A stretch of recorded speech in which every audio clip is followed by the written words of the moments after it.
મંદિરના વહીવટમાં ગેરરીતિ 14 કરોડથી વધારે અને 130 કિલો સોનામાં ગેરરીતિ નોટબંધી સમયે 20% કમિશન લઈ આર્થિક લાભ લઈ નાણાં બદલ્યાનો આક્ષેપ મહુડી સંઘના 2 સભ્યો સામે આરોપ છે ભૂપેન્દ્રભાઈ વોરા અને કમલેશ મહેતા સામે આક્ષેપ છે આદર્શ બેંકના મુકેશ મોદીએ પણ છેતરપિંડી કર્યાનો દાવો કરાયો છે ચેરિટી કમિશનરમાં કરાઈ છે ફરિયાદ 4 જૂને આપશે ચુકાદો સંઘના નામે લીધેલી લોન સહિત 15 જેટલી મિલકતો ચોપડે નથી લેવાય તેવો દાવો પણ અંકિત મહેતા તરફથી કરવામાં આવ્યો છે ભૂપેન્દ્ર વોરા અને તેના મળતિયાઓએ 2012 થી કૌભાંડો કર્યાનો આરોપ માણસા પોલીસ સ્ટેશનમાં નોંધાઈ છે 10 થી વધુ ફરિયાદ તેવું પણ જણાવવામાં આવ્યું છે 2016માં નોટબંધી બાદ હિસાબ આપવાનું બંધ કરી દીધું હતું 2016 નોટબંધી પછી હિસાબ આપવાનું બંધ કર્યાનું નિવેદન કહેવામાં આવ્યું છે આ નોટબંધીના સમયગાળા દરમિયાન અમારી ટીમના 2 વ્યક્તિઓ ભૂપેન્દ્રભાઈ વોરા અને શ્રી કમલેશ મહેતાના હોય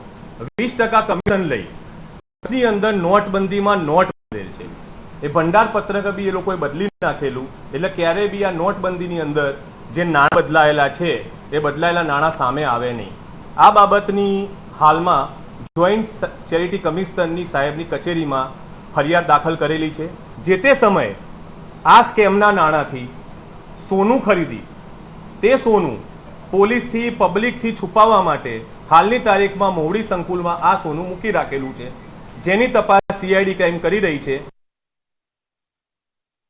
ખુદ અમારી સાથે ભૂપેન્દ્રભાઈ વોરા જોડાઈ ગયા છે કે જેઓ પર આક્ષેપ કરવામાં આવ્યા છે અંકિત મહેતા તરફથી ભૂપેન્દ્રભાઈ જે આક્ષેપ આપના પર કરવામાં આવ્યા છે શું કહેશો સૌથી પહેલા તો આપ કે નોટબંધીમાં નોટો બદલી છે કેટલાક વહીવટો આપે એવી રીતે કાઢ્યા છે આપના મળતિયાઓને લાભ થયો છે સૌપ્રથમ આપ સર્વેને પ્રણામ મારા જય જિનેન્દ્ર જી જય જિનેન્દ્ર જે વ્યક્તિએ તમારી ત્યાં પ્રેસ કોન્ફરન્સ બોલાવીને આક્ષેપ કર્યા છે એ ભાઈ અંકિત સૈનિકભાઈ મહેતા એને મોવડી ટ્રસ્ટમાં ટ્રસ્ટી થવું છે અને એને હું નડી રહ્યો છું હું ભગવાનના નિયમ પ્રમાણે એને ટ્રસ્ટી થવા દેતો નથી કારણ કે એના માટે સરકારના લગભગ 100 થી 150 કરોડના ચીટિંગના કૌભાંડોના કેસ ચાલે છે તમને કદાચ ખ્યાલ હોય તો ગયા વર્ષે મોવડી તીર્થમાં ચોરીમાં 2 ટ્રસ્ટી પકડાયા એને પણ મેં મારા હાથે જ પકડાયા અને એ ભાઈના ભૈયા તો જ છે આ ભાઈના અચ્છા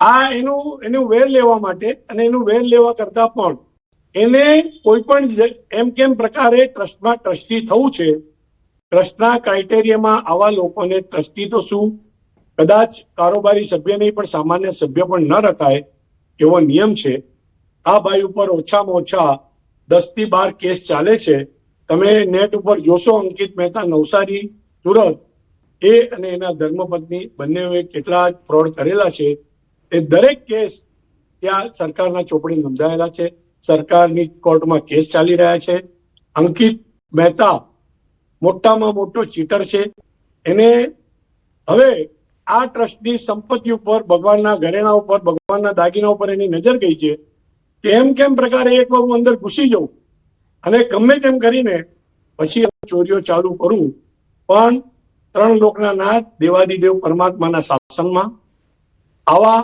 અનિષ્ટ તત્વોની સામે લડવા માટે અમને જૈન કુળમાં જન્મ મળ્યો છે એ અમારું સૌભાગ્ય છે અને છેલ્લા કેટલાય વર્ષથી મોવડીમાં અમે સંકળાયેલા છે મોવડીની માતૃભૂમિ સાથે અમારો પરિવાર સંકળાયેલો છે પહેલું જમીનનું દાન અમારા પરિવારનું છે અમે ત્યાં દરેક રીતે અમારો આખો પરિવાર નહીં આખા ગામના દરેક સભ્યો ત્યાં મહેનત કરીને આ વહીવટ સારો ચલાવી રહ્યા છે ભૂપેન્દ્રભાઈ બીજો આક્ષેપ એ પણ છે આપના પર કે આપ વહીવટનો જવાબ જે છે રજૂ નથી કરી રહ્યા અને જે લાભ છે ખુદ સુધી જ સીમિત રાખી રહ્યા છો એવો આક્ષેપ પણ અંકિત તરફથી કરવામાં આવ્યો છે પહેલી વાત તો એ છે કે અંકિતભાઈ મહેતા એમનું જયારે તમે બાકીનું એમનું બીજું બધું જોશો કોર્ટમાં એને ચેરિટી કમિશનરમાં બધા આક્ષેપો કર્યા 3 કેસ કર્યા 3 કેસ કરીને એમની ઉપર કોર્ટે બધા જ કેસ ખારીજ કરી નાખ્યા એમાં કોઈ તથ્ય જ ન હતું એક એવી આ જૈન સંસ્થા છે દરેક જૈન સંસ્થા નહીં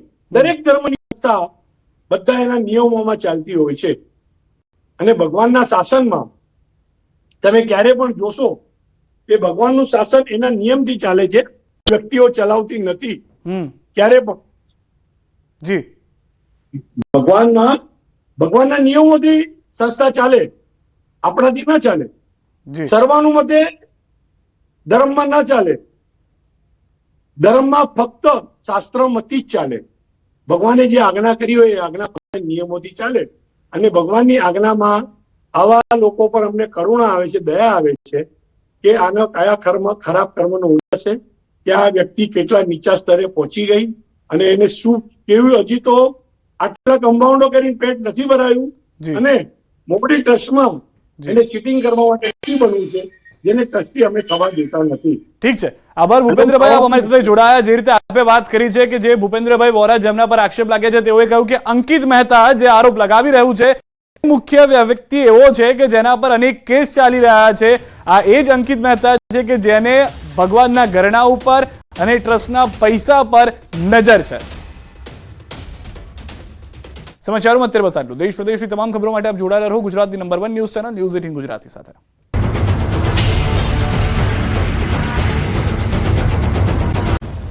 શહેરના કેટલાક વિસ્તારોમાં વરસાદી છાંટા જોવા મળ્યા હતા. શાહીબાગ વિસ્તારમાં વરસાદી છાંટા. તો સવારથી જ અમદાવાદમાં વાદળછાયું વાતાવરણ છવાયું હતું અને હાલ અમદાવાદમાં વાતાવરણમાં પલટો આવ્યો છે.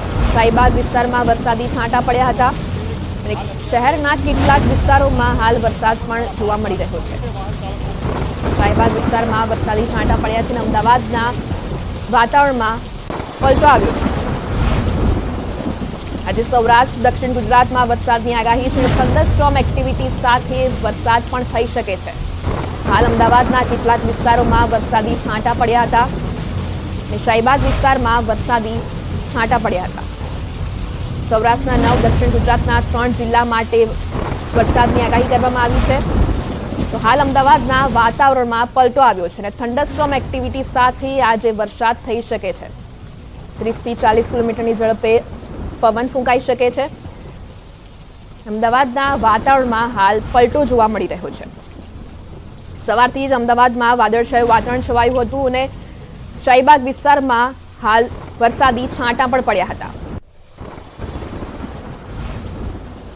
આજે સૌરાષ્ટ્ર દક્ષિણ ગુજરાતમાં વરસાદની આગાહી છે અને હવામાન વિભાગની. તો હાલ અમારી સાથે સંવાદદાતા વિભુ જોડાઈ ગયા છે. જી વિભુ, હાલ અમદાવાદના વાતાવરણ પલટો આવ્યો છે, શું છે વધુ માહિતી?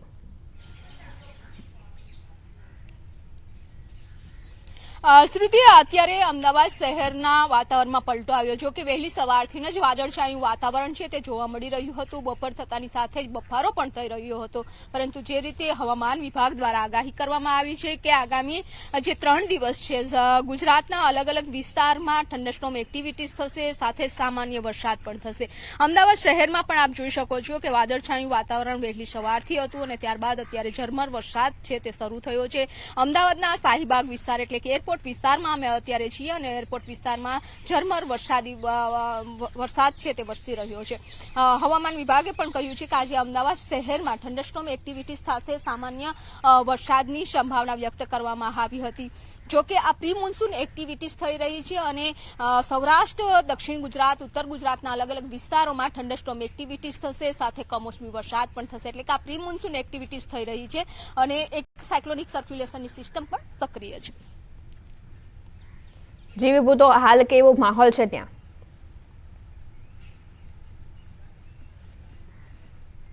શ્રુતિ, અત્યારે અમદાવાદ શહેરના જે એરપોર્ટ વિસ્તાર છે અને આપને દ્રશ્યો પણ બતાવવા માંગીશ કે અત્યારે એક ભર ઉનાળો છે પરંતુ ચોમાસા જેવો માહોલ જોવા મળી રહ્યો છે.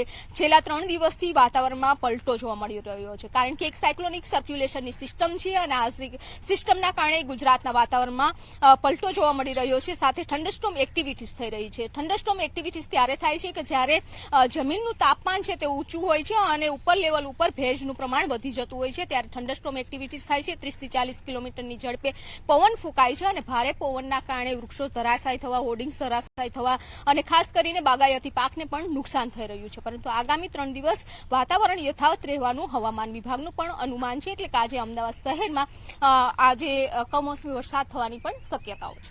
જી આભાર વિભુ.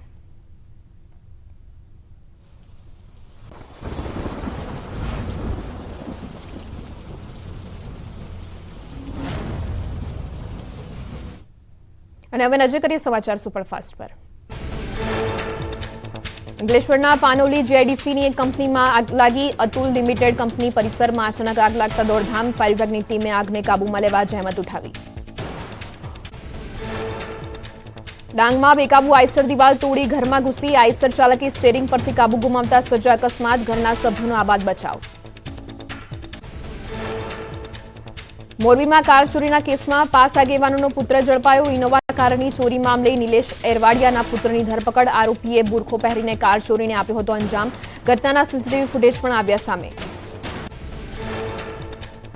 કચ્છ જિલ્લાના સાંધણ ગામે યુવકનો મૃતદેહ મળ્યા બાદ હાઈવે પર ચક્કાજામ. રાષ્ટ્રીય દલિત અધિકાર મંચે યુવકની હત્યાની શંકા વ્યક્ત કરી.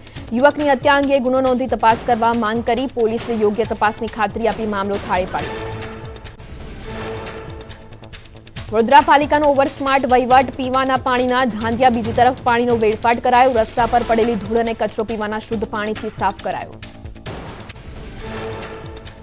અરવલ્લીમાં એસટી બસ અને ઇકો કાર વચ્ચે અકસ્માત. અમદાવાદથી સાગવાડા જતી બસ ટક્કર બાદ ગટરમાં ખાબકી. બસમાં સવાર 44 મુસાફરોનો આબાદ બચાવ. મોડાસાના દલીલપુર નજીક અકસ્માત સર્જાયો. મોડાસાના ભીલકુવા પાસે ડમ્પર ચાલકે બળદગાડાને અડફેટે લીધું. અકસ્માતમાં ખેડૂત દંપતી અને બળદોની ઈજા પહોંચી. ખેતરથી લાકડા ભરીને ઘરે પરત ફરતા નડ્યો અકસ્માત. પૂર ઝડપી આવતા ઓવરલોડ ડમ્પરે મારી ટક્કર. યુવાનોમાં હાર્ટ એટેક બાદ બ્રેઇન સ્ટ્રોકનો ખતરો વધ્યો. કોવિડ પહેલાની સરખામણીમાં બ્રેઇન સ્ટ્રોકના કેસમાં ડબલ થયા. યુવાનોમાં અગાઉ 15% જેટલા કેસ નોંધાયા હતા, જે વધીને 30% થયા.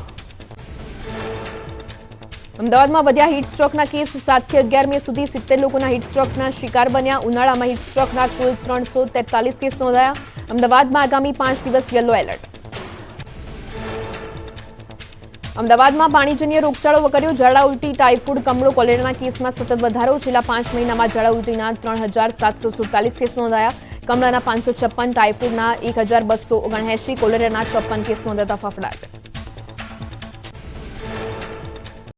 રાજકોટમાં બહુમાળી ભવનમાં જાતિ સહિતના દાખલાને લઈને અરજદારોની લાંબી લાઈન. તંત્રની વ્યવસ્થાના અભાવે વાલીઓને ધમધકતા તાપમાં ઉભા રહેવા મજબૂર. તંત્રએ પાણી સહિતની કોઈ વ્યવસ્થા ન કરતા અરજદારોમાં રોષ છવાયો. ચારધામ યાત્રામાં ગુજરાતીઓ અટવાયા. ગંગોત્રી ધામ જતા રસ્તા પર 15 કિલોમીટર લાંબો ચક્કાજામ. 4-5 દિવસથી યાત્રીઓને ભારે હાલાકી. ભોજન પાણીએ રહેવા માટે પડી રહી છે ભારે મુશ્કેલી. ગંગોત્રી ધામમાં હોટલના ભાવ ડબલ થયા. 50 રૂપિયામાં મળતી વસ્તુના ભાવ 100 રૂપિયા કરી દેવાયા. રસ્તા પર વાહનોની લાંબી કતારો લાગતા વહીવટીતંત્ર સામે યાત્રિકોમાં રોષ.